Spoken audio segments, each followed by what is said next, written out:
خاتون حضور کی خدمت میں حاضر ہوئی اور عرض کی یا رسول اللہ صلی اللہ علیہ وسلم مجھ سے بدکاری سرزد ہو گئی ہے اور میرے پیٹ میں بچہ ہے اور میں چاہتی ہوں کہ آخرت کی سزا کی بجائے دنیا کے اوپر اس کی سزا مجھے دے دی جائے تاکہ میں پاک ہو جاؤں اور صاف ہو جاؤں، کیونکہ آخرت کی سزائیں بہت سخت ہیں۔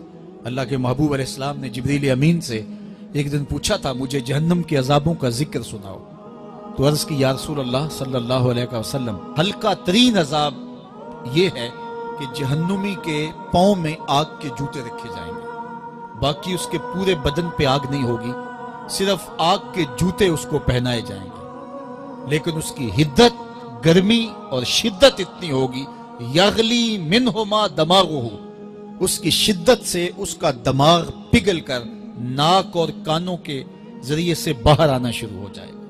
یہ سب سے ہلکے عذاب کی کیفیت ہے، اور جو عذاب سخت ہیں الیاذ باللہ، اللہ تعالیٰ قرآن مجید میں فرماتا ہے ثم لا يموت فیہا ولا یحیا، اس بڑے عذاب کا ذکر کیا جو جہنمیوں کو دیا جائے گا، فرمایا اس عذاب کی کیفیت یہ ہوگی بندہ نہ جیے گا نہ مرے گا۔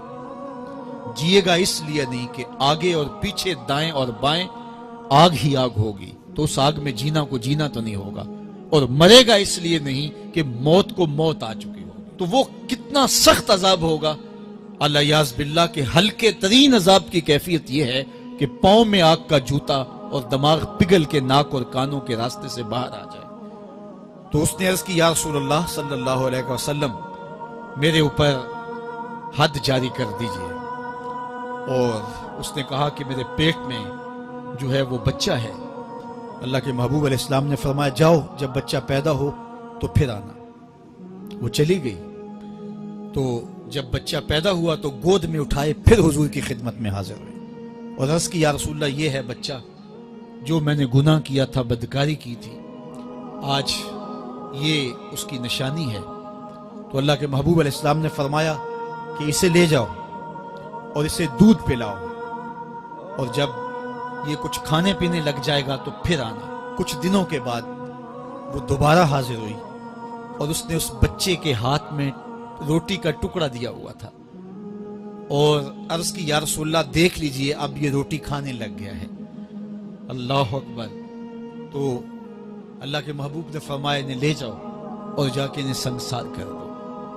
اس کی یہ حد بنتی تھی، اس کو سنگسار کیا اور اس نے خود یہ سزا اپنے لیے قبول کی۔ تو یہ بات ذہن نشین کیجئے کہ یہ وہ لوگ تھے کہ جن سے کبھی کوئی گناہ سرزد ہو جاتا تو وہ جلد توبہ کرتے، اور اس کی بڑی سے بڑی حد اور سزا بھی ہوتی تو وہ بھی کاٹنے کے لیے تیار ہو جاتے۔ میں اور آپ دیکھیں کہ ہماری زندگی میں اگر گناہ ہیں اور ہمیں سچی توبہ کی توفیق بھی نصیب نہیں ہے اور آئندہ نہ کرنے کا عزم مصمم ہو، پکا ارادہ ہو کہ یہ گناہ زندگی میں دوبارہ نہیں کروں گا، الگ بات ہے کہ پھر دوبارہ اس سے سرزد ہو جائے، لیکن جب وہ توبہ کر رہا ہو تو اس وقت اس کا پختہ عزم ہو اور اس کے دل کے کسی گوشے میں نہ ہو کہ چلو میں توبہ کر لیتا ہوں اور پھر ہو گیا تو پھر کر لوں گا، پکا عزم ہو کہ دوبارہ یہ گناہ نہیں کروں گا۔ اور اگر زبان سے توبہ توبہ کر رہا ہو اور دل میں ہو کہ ٹھیک ہے یہ تو صبح بھی مجھ سے عمل بد سرزد ہونا ہے، تو اللہ تعالیٰ سے یہ مذاق کرنے والی بات ہے، اور اللہ تعالیٰ سے جو مذاق کرتا ہے وہ کہاں کھڑا ہے وہ خود سوچ لے۔ وہ کیا کسی نے کہا تھا کہ توبہ کی پھر توبہ کی، پھر توبہ کر کے توڑ دی، میری اس توبہ پہ توبہ توبہ توبہ کر اٹھی۔ تو ایسی توبہ نہیں ہے کہ جو رسماً کسی مجلس میں چلے گئے، کسی اجتماع میں چلے گئے تو سب لوگوں نے توبہ توبہ کی تو وہ بھی توبہ توبہ کرتا رہا، لیکن اس کا عزم مصمم پختہ ارادہ نہیں تھا گناہوں کو چھوڑنے کا، تو یہ توبہ نہیں، یہ مذاق ہے۔ اس لیے اللہ کے حضور سچی توبہ یہ ہے کہ ماں قبل کے گناہوں سے مٹی کے گھروندے پاؤں پہ بناتا ہے اور انہیں مسمار کر دیتا ہے۔ وہ کبھی آپ نے دیکھا ہوگا کہ بچے ریت میں اپنا پاؤں رکھ کر کے اوپر سے ریت تھپک لیتے ہیں اور پھر پاؤں ہولے سے نکال لیتے ہیں، بچ جائے تو بڑے خوش ہوتے ہیں، اور جب کھیل ختم ہو جاتے ہیں تو اسے گرا دیتے ہیں اپنے ہاتھوں سے۔ بہلول بھی اسی شغل میں لگا ہوا ہے، بہلول یہ کام کر رہا ہے، گروندے بناتا ہے گراتا ہے، گروندے بناتا ہے گراتا ہے۔ بادشاہ گزرا، پوچھا بہلول کیا کر رہے ہو؟ ہنس کے کہا جنت کے مکان بنا رہا ہوں۔ کہا بیچتے ہو؟ ہاں بیچتا ہوں. کتنے کا؟ 10 روپے کا, سیل لگائی ہوئی ہے. بادشاہ مسکرا کے گزر گیا. دیوانہ ہے, مجنوں ہے, اپنی موج میں لگا ہے. پیچھے سے ملکہ زبیدہ بھی آ رہی تھی, اس نے بھی دیکھا. کہا بہلول کیا کر رہے ہو؟ کہا جنت کے مکان بنا رہا ہوں. کہا بیچتے ہو؟ ہاں 10 روپے کا بیچتا ہوں. 10 روپے بادشاہوں کے لیے کیا ہوتے ہیں؟ 10 درہم نکالے, اس کو دیا, اس نے دریائے دجلہ میں پھینک دیا. فقیر اتنی دیر تک فقیر نہیں بنتا. داتا صاحب فرماتے جب تک مٹی کا ڈھیلا اور سونے کی ڈلی اس کی نظر میں برابر نہیں ہو جاتا. اور ایک مکان کے گرد, ایک وہ گھروندے کے گرد دائرہ لگایا. کہا یہ تیرا ہوا. ملکہ گزر گئی, بادشاہ بھی چلا گیا. شام کو اپنے محل میں پہنچے. بادشاہ سویا, منظر جاگا کہ حشر کا دن ہے, پھر جنت کا منظر ہے. جنت میں بڑے بڑے خوبصورت مکان ہیں. ایک مکان تو بڑا ہی اچھا لگا, تو جی چاہا کہ اس مکان کو دیکھوں. تو جب قریب گیا تو دروازے پہ لکھا تھا ملکہ زبیدہ. شوق سے آگے بڑھا تو دربان نے روک دیا. کہا یہ ملکہ کا ہے. کہا وہ میری ہی ملکہ ہے. کہا دنیا کے ضابطے اور ہیں, آخرت کے ضابطے اور ہیں. بادشاہ کی آنکھ کھل گئی, بے چین ہو گیا. ملکہ کو بیدار کیا. کہا تو کون سا نیک عمل کیا ہے؟ میں نے جنت میں تیرا یوں مال دیکھا. ملکہ کہنے لگی وہی معمول کی نمازیں, وہی سب کچھ, کوئی نیا کام تو میں نے کیا نہیں. ہاں یاد آیا, کل گزر رہی تھی, دجلہ کا کنارہ تھا, وہ جسے لوگ مجذوب کہتے ہیں, وہ جو دیوانہ کہلاتا ہے, وہ بہلول, وہ جنت کے محل کہتا تھا, وہ بنا رہا تھا. میں نے کہا چلو کوئی بات نہیں, فقیر ہے, 10 روپے کیا ہوتے ہیں. تو میں نے 10 روپے کا ایک محل خریدا تھا. بادشاہ سر پکڑ کے بیٹھ گیا, وہ تو مجھے بھی کہتا تھا. میں دیوانے کی بات سمجھ کے گزر گیا. اگلے دن بادشاہ قصدن گزرا. جب قصدن گزرا نا تو دل دھڑک رہا تھا کہ کہیں مجذوب پھر آج مل جائے اور اسی موج میں ہو تو کام بن جائے. دیکھا تو بہلول وہاں بیٹھا ہوا ہے.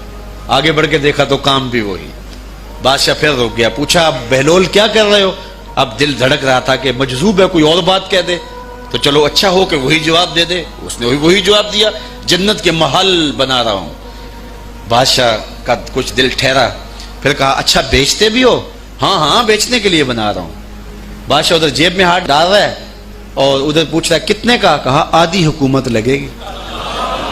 کہا کل تو 10 روپے کے بتا رہے تھے. کہا کل تم نے دیکھا نہیں تھا, آج سودا دیکھ کے لے رہے ہو. اللہ تعالیٰ ارشاد فرماتا ہے انما تنذر من اتبع ذکر وخشی الرحمن بالغیب, جو ان ڈٹھے سودے کرتے ہیں, جو بغیر دیکھ کے کرتے ہیں. اچھا چلو ایک خوشخبری میں آپ کو بھی سناؤں, اور وہ خوشخبری رسول اللہ کی زبان سے. حضور نے فرمایا طوبی لمن رآنی وآمن بی وطوبی 7 مرات من لم یرانی وآمن بی.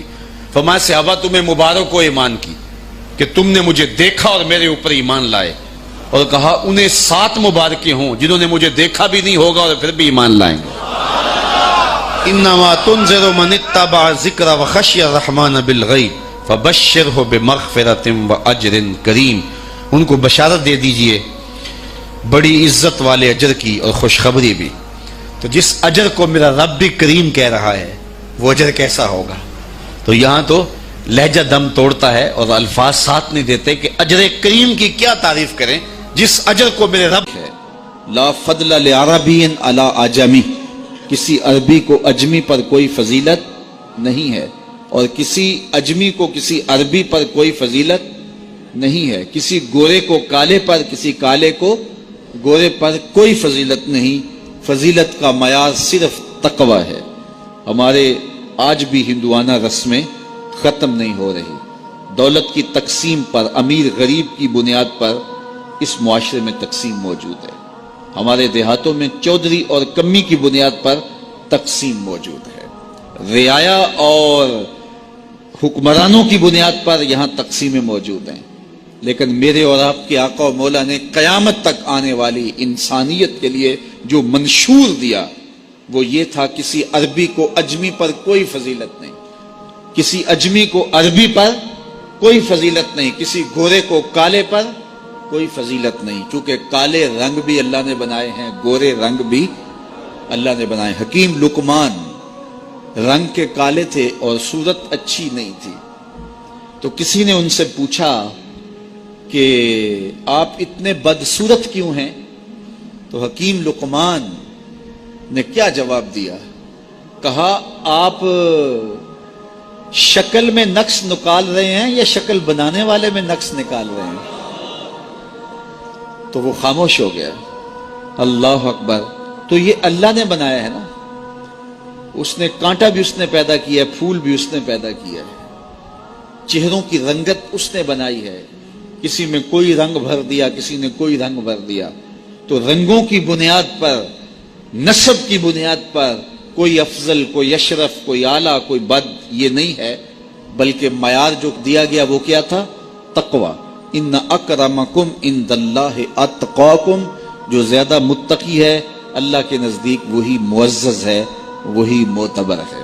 پھر حضور علیہ الصلوۃ والسلام نے عورتوں کے بارے میں تاکید کی کہ وہ تمہاری زیر دست ہیں, ان کی ملک کچھ نہیں ہوتا اور کمزور ہیں, ان کے بارے اللہ سے ڈرنا.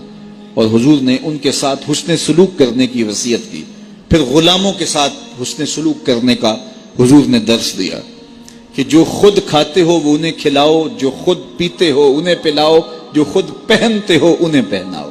بعض لوگ ملازم کو, ماتحت کو جو ہیں وہ ہلکے کپڑوں میں کسن رکھتے ہیں تاکہ پتہ چل جائے کہ یہ غلام ہے, یہ ملازم ہے اور ہم باس ہیں. حضور علیہ الصلوۃ والسلام نے ان 3 چیزوں کی تاکید کی. پھر حضور نے ہمسایوں کے حقوق کے حوالے سے بات کی, اور صحابہ فرماتے ہیں کہ اتنی بار حضور نے تاکید کی کہ ہمیں یہ گمان ہوا کہیں وراثت کے اندر حقدار نہ ٹھہرا دیا جائے. تو ہمسایوں کے حقوق کے حوالے سے حضور نے تاکید ارشاد فرمائی. پھر حضور نے 3 باتوں کی تاکید فرمائی. پہلی بات, عمل میں اخلاص پیدا کرو, چونکہ عمل کا خلوص ہی قبولیت کا سبب و ذریعہ ہے. اگر عمل میں خلوص نہیں تو کچھ بھی پلے نہیں ہے. دوسری بات, حاکموں کو وصیت کرنا, جو بادشاہ وقت ہوں, حاکم ہوں, ان کو خیر کی بات کہنا, ان کو بتانا, ان کا قبلہ درست کرنے کی کوشش کرنا, یہ ذمہ داری ہے قوم کے اوپر. تیسری بات کی حضور نے یہ وصیت فرمائی, لزوم و جماعت المسلمین, مسلمانوں کی جماعت سے الگ نہ ہونا, الگ الگ ٹولیوں میں نہ بٹنا, لابیاں نہ بنانا, گروہ بندیاں نہ کرنا, جماعت کے ساتھ جڑ کے رہنا, فرقہ بندی سے بچنا اور جماعت وحدہ کا ساتھ دینا. حضور نے فرمائی, تابع السواد الاعظم فإنہ من شذ شذ فی النار, جو بڑی جماعت ہے, سواد اعظم ہے, ان کے ساتھ رہنا, جو ان سے بچھڑ گیا وہ جہنم میں ڈالا جائے گا. در ماہی دا چھوڑی ناہی, نہیں تے ہو جاویں گا روگی, جیڑی بکری اجڑوں وچھڑی او بگیاڑا جوگی. اس لیے لزوم و جماعت المسلمین, مسلمانوں کی جماعت کے ساتھ قائم رہنا. پھر حضور علیہ الصلوۃ والسلام نے فرمایا, اے امت مسلمہ, میں تمہیں لاوارث نہیں چھوڑ کے جا رہا ہوں, میں تمہارے اندر 2 بھاری چیزیں چھوڑ کے جا رہا ہوں, اور اگر تم ان کو مضبوطی سے تھام لوگے, میں ضمانت دیتا ہوں تم کبھی بھی گمراہ نہیں ہوگے. ایک اللہ کی